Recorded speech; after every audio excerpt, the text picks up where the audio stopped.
Okay, today we're going to be installing a subwoofer and amp in a 2006 Corolla. Now this is the XRS, but it should be the same for an S. It's just a little tighter with stuff you got to get around. I'll give you a shot right here. I already have an amp wired in. It's right here. You can see it. It goes underneath the intake, and then it's right here. So I'm going to follow that same track.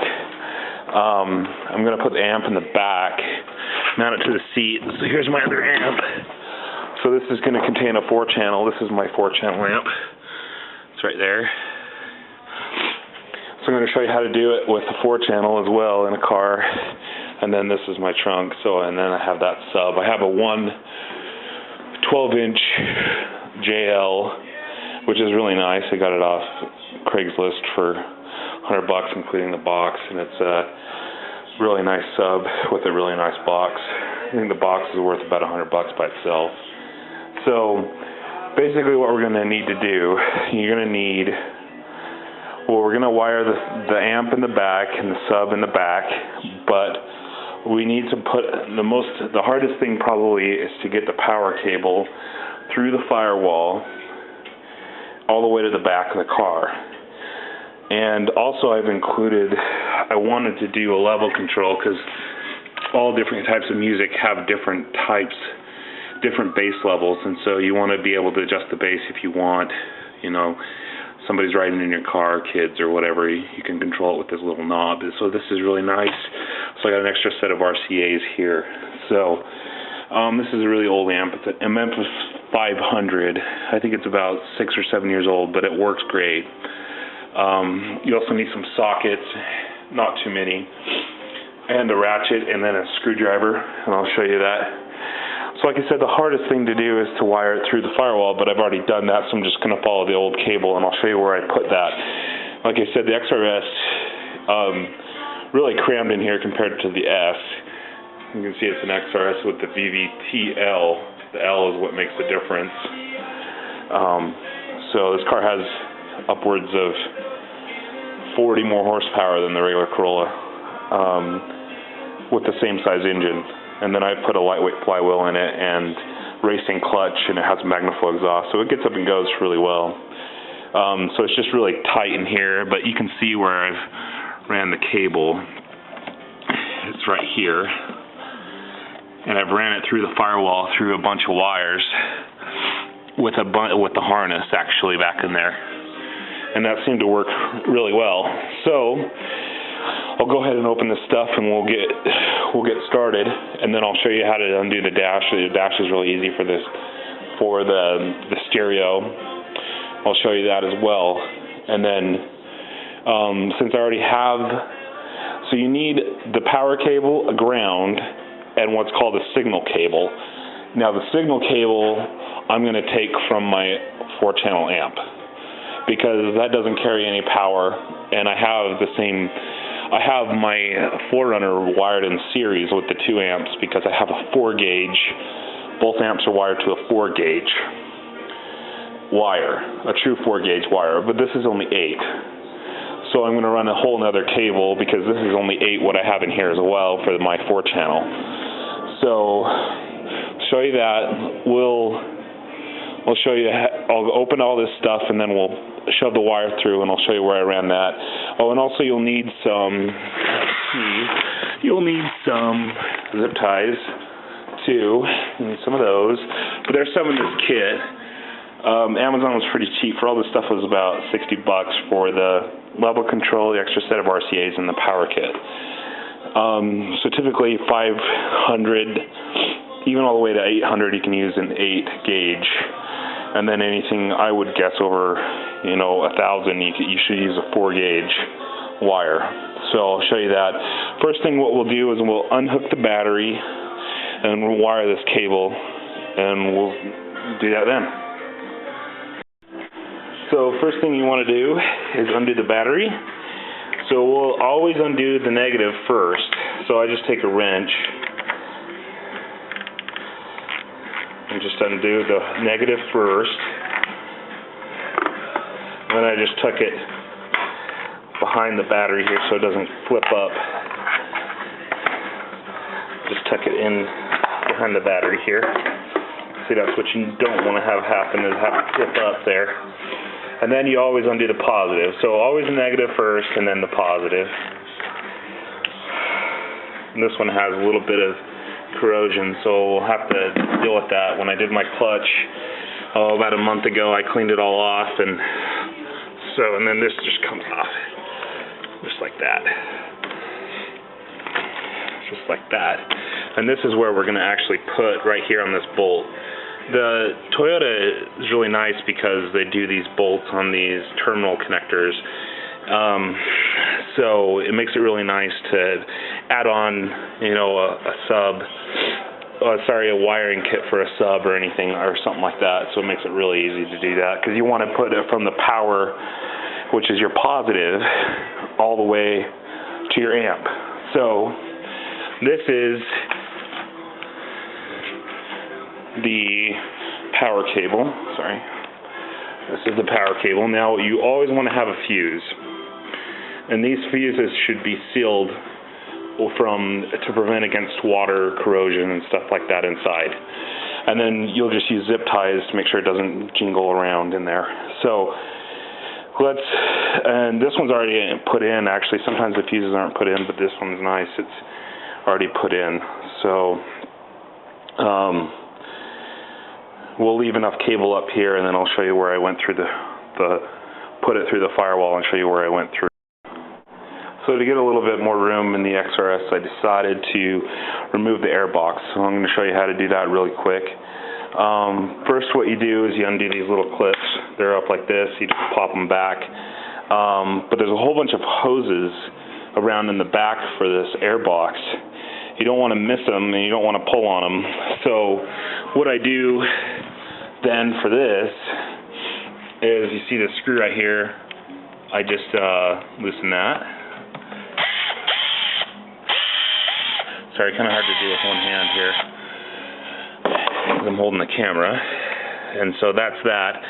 And then you disconnect the mass airflow, which is right here. Now these will be, I've already disconnected this like last month, so it should be pretty easy to get off. What I like to use, if it's really tough to get off, is I like to use, this is my bag of tools here. I really like to use a pair of needle nose pliers, and I'll show you how to do this. You don't want to yank on the wires. You can pull them out. So I like to use a pair of needle nose pliers. These are pretty big, but pretty big connector on the mass airflow.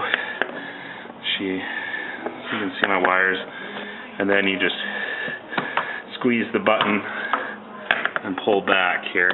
So you just squeeze the button right here. Squeeze and pull back. You don't want to pull on the wires, you want to pull on the clip. Okay? So just to show you that, let me get this undone here.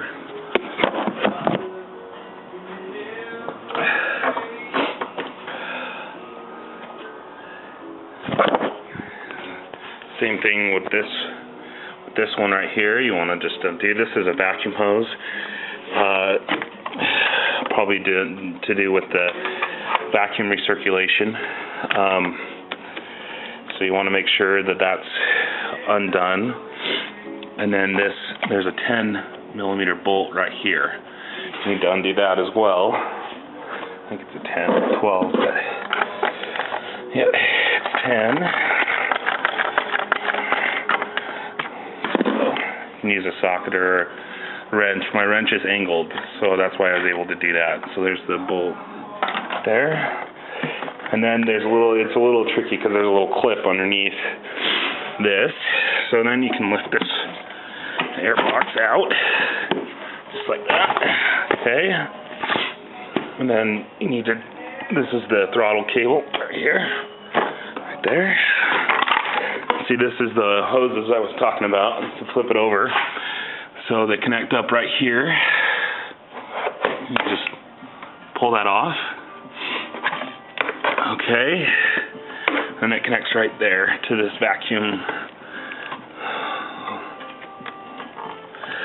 but usually I just end up taking this out. But anyway, so you can get a better picture, and then remove the air filter. This one's not too bad, but just so you don't get it all dirty.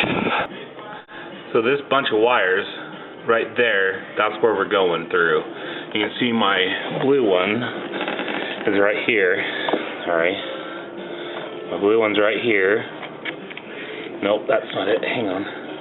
It's right here. And then that goes right through. Let me show you this here. And that goes right through the firewall.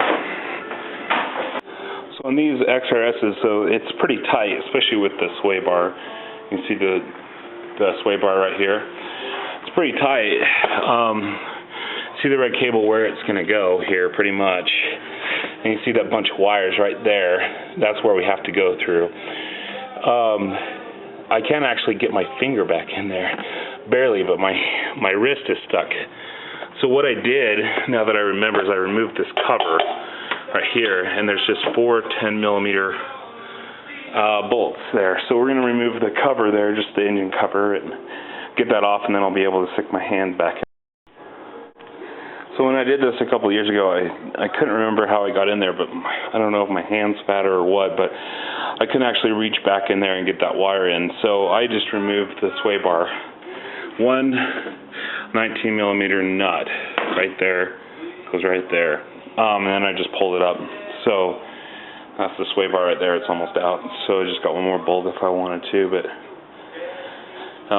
it's hanging up there fine. So you can either use like a strap wrench, or not a strap wrench, but like a zip tie or something, and tie it up, or to the windshield wipers or whatever if you want. But so we'll get this cable through, and then I'll pull it through the other side.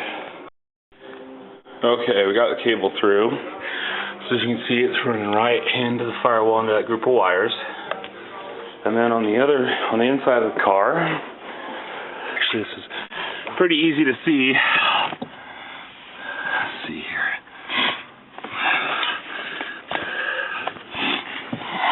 It's actually right there by the gas pedal. And so what I had to do is, when I first wired my 4-channel, I made a little slit, and then I just fished the wire out. So you can see the red wire right there. So that's like the hardest part. But since I already had a wire in there, it was a lot easier. So what I'm going to do is I'm going to wire that red wire all the way to the trunk. And how I'm going to do that is I'm going to take it over like this. This is for my mic, for my Bluetooth. There's the OBD connector right there. I'm going to take this cover off. It's just one little plastic clip right there. This off right here. Let's see what I'm doing here. So this comes off. You'll see my other wires, so they're all hidden. This cover just comes off, just pops up. Just like that. There's that. And you can see my other wire. So I'm going to run along here, under here, and I'll show you where I'm going to go in the back seat here. I'm going to do the same thing under here. I'm going to wire it right here. It's going to come out. It's going to go underneath this cover as well, just like that. Underneath this cover, and then it's going to go into the back seat somehow here. So, and then through here and behind the back seat, and that will might be just as hard as the firewall. Don't know yet, but that's where the cable's going. Okay, so have the cable pretty much all the way run now. So here's my power, so it goes to the battery. See how much cord I have left? I don't want that. I want to pull it all the way into the trunk here. So I'll show you this cable. It's easy to see. It's my red cable right here. And I'm just pulling it so I can see until I can, yep, see, that's good. See, that's perfect. A little bit longer, but it's going to go underneath the air box and all that good stuff, so I'll have a little bit of leeway there, so that's good. So then what I did, and see, here's my other one. Here's my other 8 4-gauge. It's the cheap install bay. It's not technically a 4-gauge. So, and my 4-channel is a 1200 watt amp, and this sub is only a 500. So my 4-channel is a really nice amp. It's probably about $500 or $600 amp. So, and then what I'll use is zip ties to tie that up. Runs all the way across here, and we'll just pull it a little bit here, pull it into the trunk, and then I'll show you where I went into the trunk here. In this hole, you can actually see when you open the trunk here, it goes up in there and you can see daylight. And then that's what I did. And I pulled it into the trunk right there. So that's fine. I'll have extra cable back here. It's not a big deal. Okay, now that's not it though. That's not all that we have to run back there. We have to run these RCAs. And I'll show you how to hook this up as well. So let's get the dash apart. It's really easy. This is the RCAs that it came with. So those will run into the trunk. My other ones are only 10 feet. So here's the dash. Get that glare out of the way. Here's the dash. You pull the middle knob. There's one little screw right here. And a screwdriver. Right there. It's a Phillips. Now,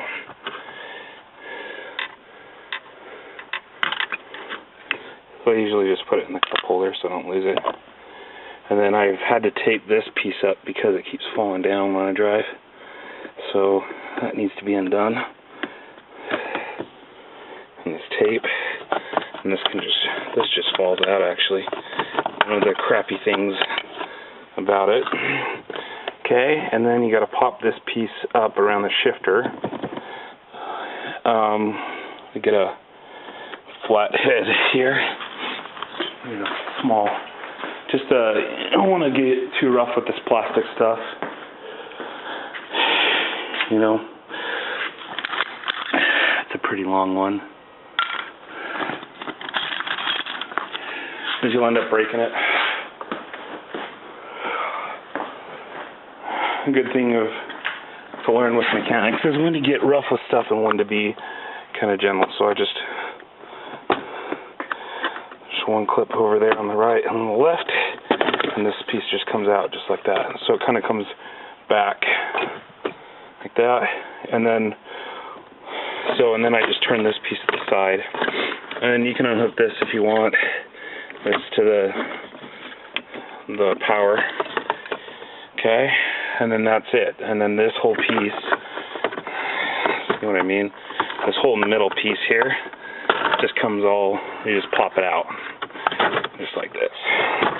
Just like that. And this has probably been out at least since I've had it, probably about 10 times at least. So it's pretty easy to pop out. You can see my four channel wires back in there too. Kind of show you how I did that as well, in case you're interested. And then you just undo the connectors. There's one, there's two, and two right there, and there's 4 of them back in here, 3 and 4. Now this one's kind of important. This little white one right here, that one, the top one, that one actually goes to the airbag. And if you forget it, then your airbag light is going to come on your dash. Don't ask me why they did that. They just did. So, you know, because it doesn't control the airbags. Now under here, get a light so you can see this. So there's 1 bolt, 2 bolts. Well, they're both 10 millimeters. There should be 4 in here, and to be honest, I've dropped them, and you'll never find them again. I've done this. I've done stereos on a lot of Corollas like this. You'll never find them. I never have been able to find them once they drop. So, and the crappy thing is they're all the way back in there. And so if you're lucky, then you'll get them. If not, then your stereo may rattle a little bit. Mine doesn't, so I'm okay. You can always go match it up at local hardware store or whatever. So those 2 bolts right there come out. Those 10 millimeters. We'll get those out, and then you just pull straight back on that stereo. You can see I obviously have an aftermarket stereo in here since I have my 4-channel amp. So I actually didn't do these very tight. I don't even need a ratchet. I don't even need that. I just do it with my fingers. See? And then I try to catch it. So I'll get these 2 out, and then I'll show you what it looks like. Okay, so now the stereo's out. You can see all my mess that I've created. I'll try to keep it nice and neat. These 4 are for my 4-channel. That's why they call it 4-channel, 1 for each speaker. Microphone, and that needs to be plugged in all the way in. If you don't, then you're going to be able to hear people on your Bluetooth, and they won't be able to hear you. It won't pick up unless that's all the way in. So make sure that's all the way in, and then you can see my wires in here. And then what I've done is I've actually wired this in. So here's my wires for my 4-channel amp, and I've soldered these in. I know how to solder. My dad's an engineer, so I learned how to solder when I was very young, and so I soldered those in so you make sure you get a good connection. A lot of shops won't solder. They'll just put a clip on them, but you're welcome to do that. Welcome to learn how to solder. It's not hard to do. And then I soldered them outside the car and put the whole harness in the car. I didn't solder inside the car. That would have been just too rough. So these are, let me see here where my subwoofers are. BUS audio in, front audio out, rear audio out. These must be subwoofers right here. And that must be audio in from a device if you want. This is a really nice stereo actually. It's a Sony Bluetooth. It doesn't have a CD player, which is kind of interesting, but it does not have a CD player. It has a tray for your iPod or your iPhone, which is really cool.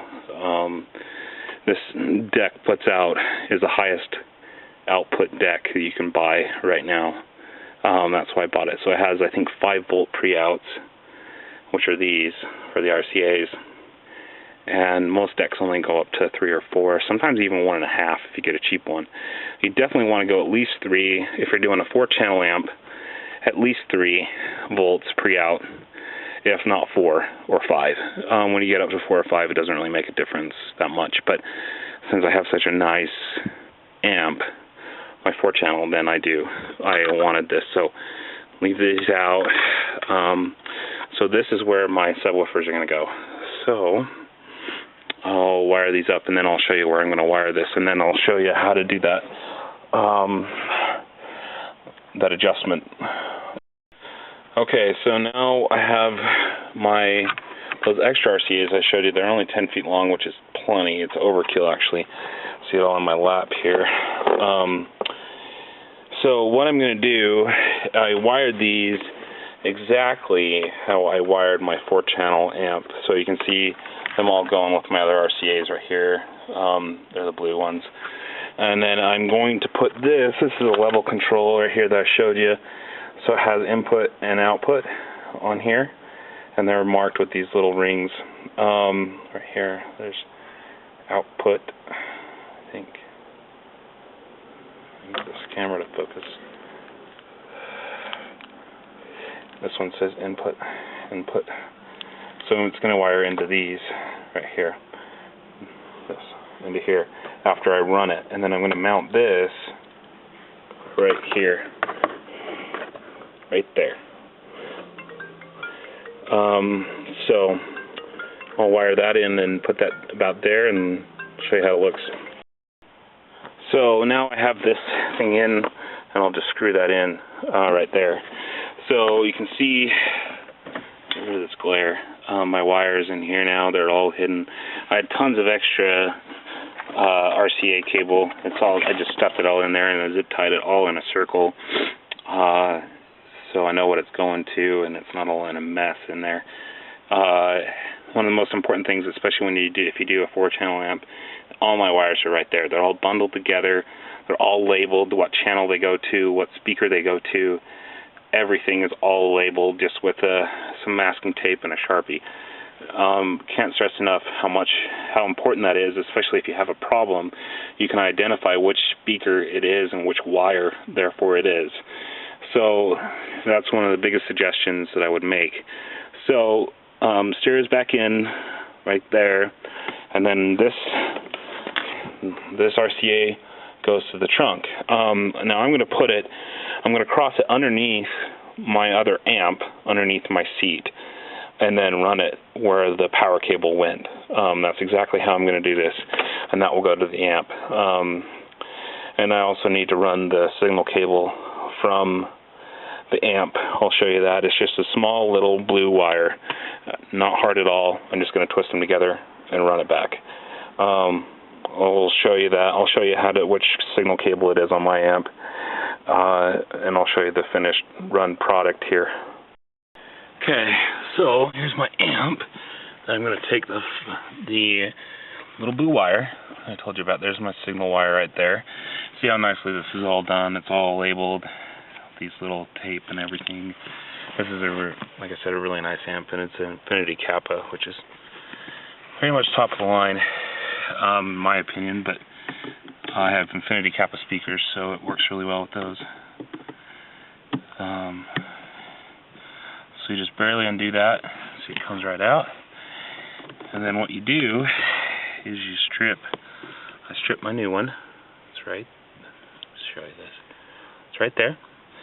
Twist it, and twist it in the other one, and then stick it in this hole where the signal cable goes, and then this will go to the other amp.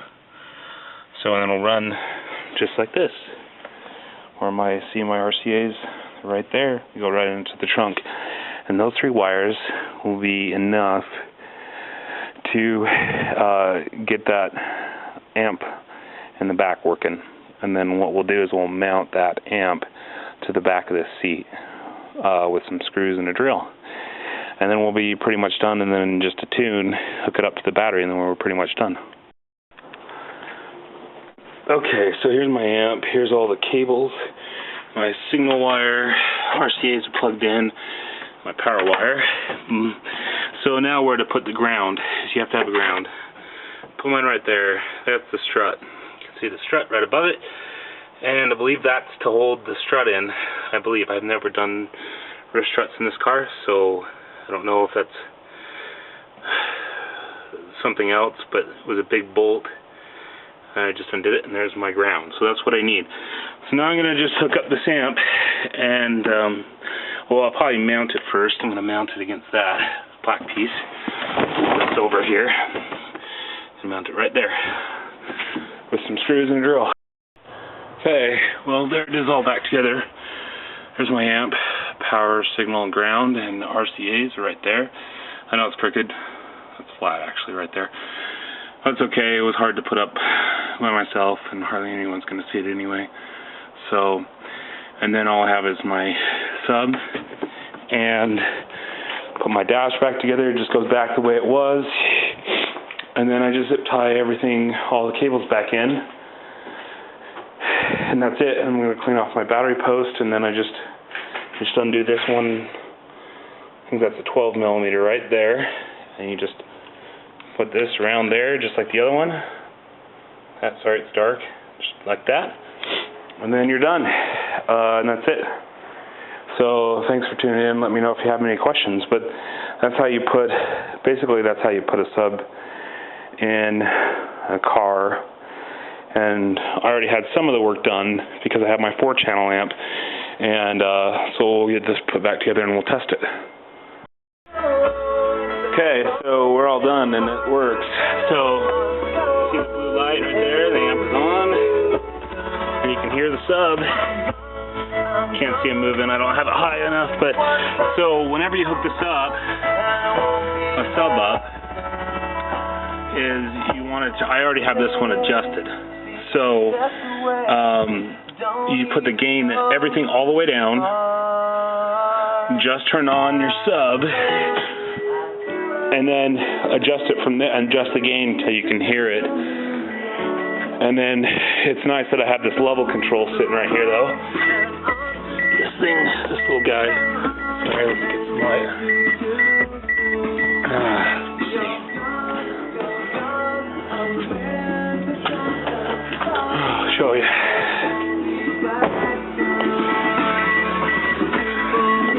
This little guy right there. It's nice because I can adjust the amp with this. So with these, you can even turn the gain all the way up and then adjust from there. And then you can just adjust it from your seat, which is nice. So I'll have these cables hanging down, I'll just zip those up, and then I'm done. And then I'll put my deck back to where I had it for the speakers, and everything seems to be working.